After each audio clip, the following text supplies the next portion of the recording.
2025년 8월 24일 맨발로 쓰는 아침 편지.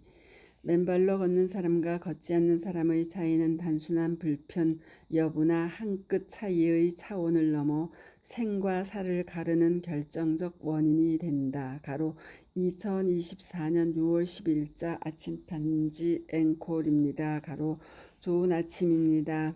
어제 남원의 지리산 원정대로 지리산 둘레길 1구간을 걸으며 지난해 10월 남원 축제 때 치유의 증언을 해주신 이상택 님이 그간의 놀라운 경과를 말씀해 주셨습니다. 교모세포종 뇌종양으로 2021년 5월 수술 후 항암과 방사선을 받으며 치료를 했지만 2022년 8월 재발되어 더 이상의 치료가 불가능한 상황에서 죽기 살기 맨발 걷기와 철저한 섭생 관리 및 항상 감사하는 마음으로 일상에 임한 결과 병원에서 전체 환자 중 10%에도 잘 나타나지 않는 완벽한 치유의 길을 밟고 있다는 칭찬을 해 주셨다 하고, 특히 작년 10월 10일에 촬영한 거의 완치된 모습의 뇌 사진을 과거 암덩어리가 가득했던 뇌 사진과 비교해 보여주셨습니다. 한마디로 맨발 걷기로 살아나신 것입니다. 맨발 걷기가 생과 사를 가른다는 그 뚜렷한 증거에 다름 아니라는 생각입니다. 이에 지난해의 증언 내용과 어제의 증언 내용 유튜브를 아래에 올려드리니 경청들 해 주시고 격려와 응원을 보내주시기 바랍니다. 아울러 관련 내용의 글을 앵콜로 아침 편지로 올려드립니다. 큐트. 얼마 전 대모산을 오를 때 한 여성은 맨발로 걷고 한 여성은 신발을 신고 같이 걷고 있었다. 이에 신발 신은 여성에게 왜 맨발로 안 걸으시지요? 하고 물었더니 신발 신고 걷는 것과 맨발로 걷는 것이 한 끗 차이 아닌가요? 라는 반문이 돌아왔다. 그래서 제가 아닙니다. 한 끗 차이가 아니라 생과 사를 나누는 결정적 차이도 될 수 있어요. 라고 말씀드렸어요. 이에 오늘은 관련 글을 앵콜로 보내드립니다. 전에 고 박완서 작가는 일상의 기적이라는 글에서 건강하게 살다가 어느 날 갑자기 몸이 불편해질 때 느껴지는 그 안타까움과 불편함을 기록하였습니다. 덜컥 탈이 났다. 유쾌하게 저녁 식사를 마치고 귀가했는데 갑자기 허리가 뻐근했다. 자고 일어나면 낫겠거니 대수롭지 않게 여겼는데 웬걸 아침에는 침대에서 일어나기조차 힘들었다. 그러자 하룻밤 사이에 사소한 일들이 굉장한 일로 바뀌어 버렸다. 세면대에서 허리를 굽혀 세수하기, 바닥에 떨어진 물건을 줍거나 양말을 신는 일, 기침을 하는 일, 앉았다 일어나는 일이 내게는 더 이상 쉬운 일이 아니었다라고 고 박완서 작가는 아침의 자리에서 일어나 걸을 수 있다는 당연한 사실이 바로 살아있음의 기적이라는 깨우침의 발견을 서술함으로써 건강하게 산다는 것이 얼마나 소중한 것인지 평소에 그를 잊고 사는 사람들의 무심함을 애들로 죽비처럼 내려친 것이었습니다. 그런데 운동을 하더라도 맨발로 걷느냐 등산화를 신고 걷느냐의 차이는 그러한 단순한 몸의 불편함이나 한 끗 차이의 차원을 넘어서서 생과 사의 경계를 가르는 결정적인 원인을 제공한다는 측면에서 우리는 그 차이를 다시 한번 심각하게 비교해 보아야 합니다.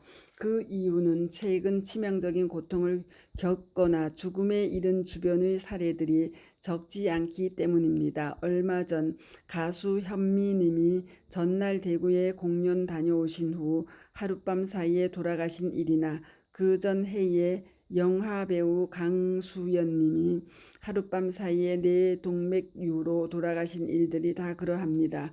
그분들이 맨발로 걸었더라면 그러한 불행을 사전에 충분히 예방할 수 있었을 것이기 때문입니다. 한편 몇 년 전에도 보도되었듯이 대통령의 동남아 순방을 수행하고 있던 외교부 한 국장이 쓰러진 상태에서 호텔 방에서 발견되었고 의식불명이라는 안타까운 소식이 날아든 적이 있습니다. 48세의 한창 젊은 나이에 얼마나 스트레스가 많았고 또 과로하였으면 그 나이에 뇌출혈로 쓰러졌을까 하는 안타까움입니다. 다행히 고비는 넘겼다 하지만 그 생사는 물론 그 이후의 후유증 역시 치명적이지 않을까 걱정이 앞섭니다.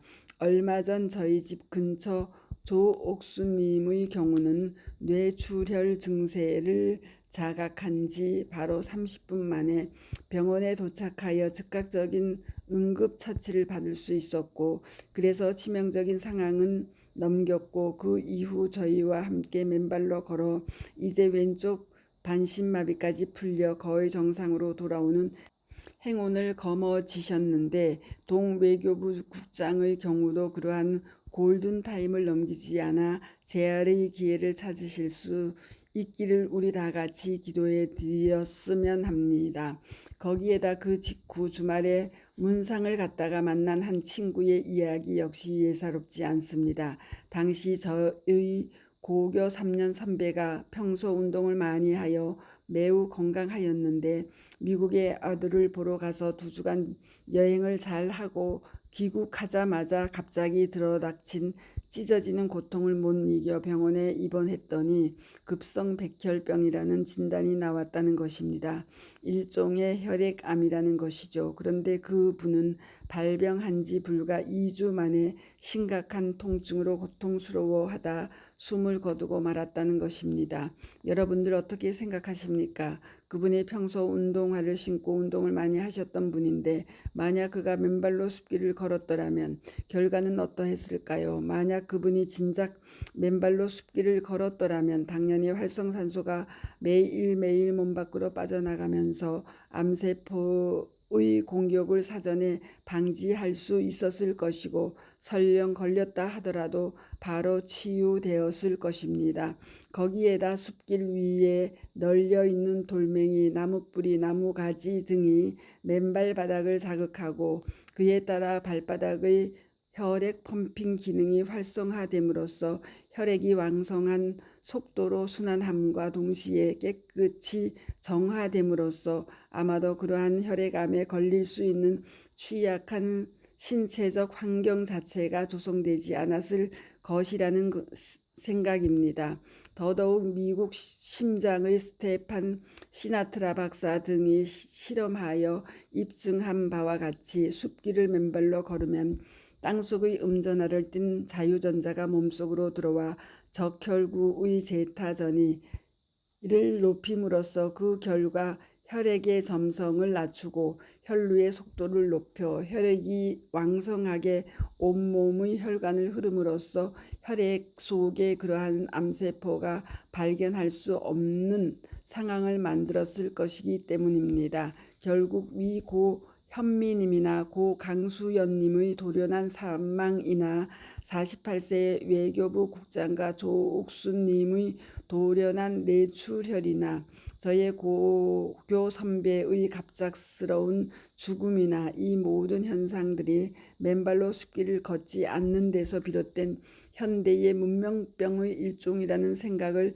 떨칠 수가 없습니다. 이러한 사실들은 고 박완서 작가가 불편해하셨던 한때의 단순한 몸의 불편함을 떠나 생과 사의 경계를 가르는 치명적인 상황에 이르게 하는 것임을 보여주고 따라서 우리가 맨발로 숲길을 걷는다는 것은 즉 당초 창조주의 설계하신 바대로 살아가는 숲길 맨발 걷기의 삶의 방식을 취한다는 것은 그런 상황 즉 현대 문명병의 도련한 감염과 발병 및 사망에까지 이름을 사전에 방지한다는 데 큰 의학적 생리학적 의의가 있다 하겠습니다.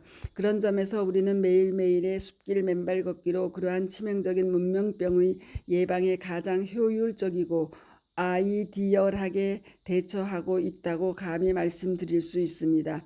결국 숲길을 맨발로 걷는 사람과 걷지 않는 사람의 차이는 단순한 불편 여부나 한 끗 차이의 차원을 넘어 생과 사를 가르는 결정적 원인을 제공한다는 결론에 이릅니다. 참고하실 수 있도록 조옥수님의 마지막 치유의 성공에 관한 아래 유튜브 맨발 걷기 치유 사례 9 가로 뇌졸중 반신마비 완치 가로 조옥순 가로 67 가로로 경청해 보시기 바랍니다.